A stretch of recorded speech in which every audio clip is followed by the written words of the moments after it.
तर नमस्कार मंडळी, नवीन दिवस नवीन ब्लॉग. तर आपण सकाळी मस्त तयार होऊन निघलेलो होतो दुकानावर जायला.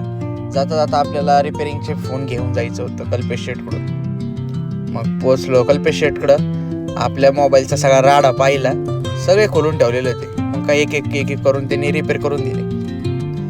मध्येच रस्त्यामध्ये आपल्याला मेंढ्या आडव्या आल्या, पण आपण त्या हॉर्न वाजवत बसत काही त्यांना डिस्टर्ब नाही केलं. हळूहळू त्यांना जाऊन दिलं, कारण त्या मुक्या जनावरांना आपण त्रास देऊन काय उपयोग नाहीये.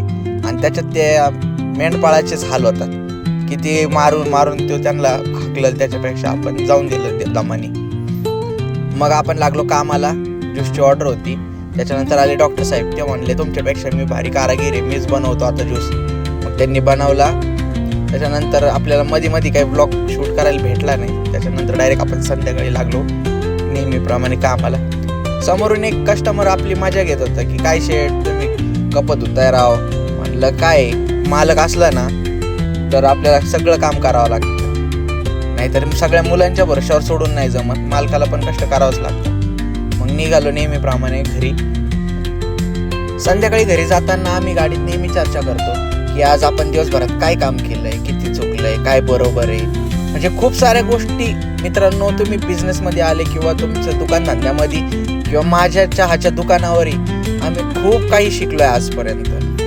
घरी आल्यावर आपली आतुरतेने आपली टिनी वाट पाहत होती. मम्मीची काशी, माझी टिनी, चिकू शेठची लाडकी लाडूबाई पण बिचारी किती वाट बघत असते आम्हाला दिवसभर. मग त्याच्यासोबत घरी आल्यावर थोड्या वेळ खेळलो, तेवढंच ती पण आनंदी होती. आजच्या व्लॉगमध्ये एवढंच. तर लाईक करा, शेअर करा, कमेंटमध्ये नक्की सांगा व्लॉग कसे वाटत आहेत. धन्यवाद.